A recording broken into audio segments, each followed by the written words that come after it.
Today we're going to be looking at Rosie the Riveter, Women in a Time of War. And so we'll start by looking at the table of contents.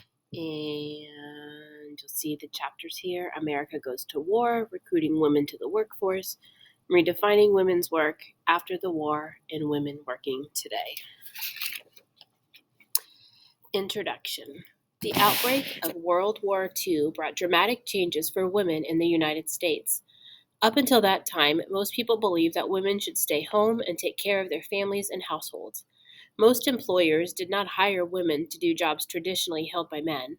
For the most part, jobs outside the home were unavailable to women, were jobs men didn't want. When the United States entered World War II, women in the U.S. found themselves suddenly being asked to play a vital part in the war effort. Every day, they were proving themselves as capable as men in the workforce. They were developing new skills and new ideas about themselves and the world, and in doing so, creating changes that we still feel today. And so we have a photograph here with the caption, and it says, "It wasn't expected of me to go to work or my sister to go to work. We did because the war was on." America Goes to War.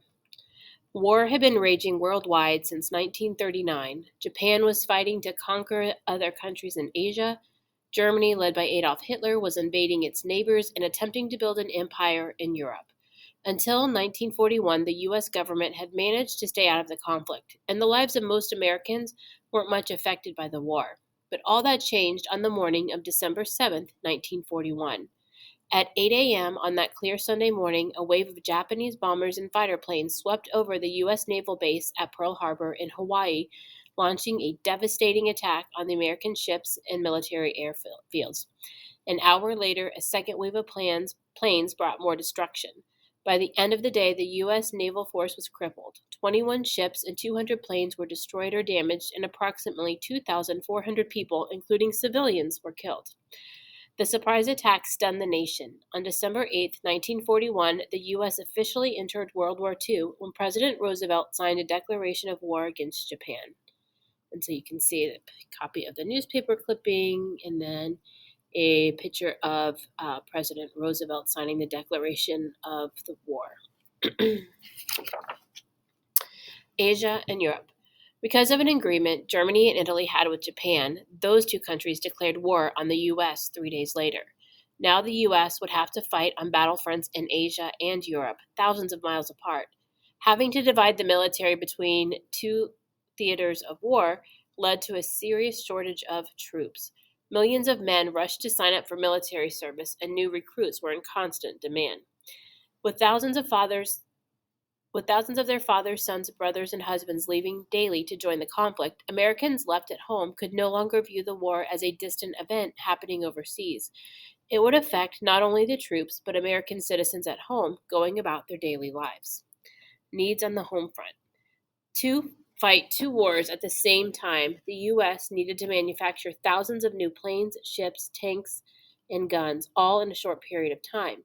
New factories had to be built and existing ones made bigger. For Americans on the home front, addressing the U.S. military's severe shortage of equipment was one of the most important parts of the war effort. Huge amounts of raw materials, such as steel and coal, were needed to produce this new arsenal. Nationwide salvage drives were held to collect tin cans, scrap metal, glass bottles, and rubber because these materials could be recycled and used to manufacture military equipment. Materials such as nylon and silk could be used to make parachutes, and cooking fat could be recycled and used to make explosives. Women did much of the work that made the salvage drive successful, making do with less. Because of the need to provide millions of soldiers in Europe and Asia with food and supplies, the U.S. government introduced rationing for Americans at home. In order to ensure an adequate supply for troops overseas, families were issued ration cards that allowed them to buy only small amounts of certain goods, such as coffee, sugar, meat, and shoes. The government urged people to start their own vegetable gardens, called victory gardens, to grow food for themselves. Bicycling was encouraged over driving to save fuel. Some items weren't available at all. Alta Humphrey, who was a young girl during the war, remembers. There was no silk for stockings for the ladies to wear, so my mother used to use makeup on her legs to make them look just a little bit tanned. Then they took a pencil, I guess like an eyebrow pencil, and they put a line on the backs of their legs so they could look like they had stockings on.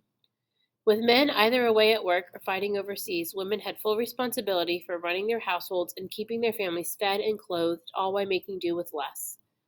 Women as volunteers. Women were asked to do unpaid work outside the home to support the troops. Women volunteered for organizations such as the Red Cross and Women's Voluntary Services. They knitted and sewed clothes and rolled bandages for soldiers on the battlefront. They learned first aid to help in emergencies. Some women were trained to drive trucks to evacuate people to safety in case of an invasion.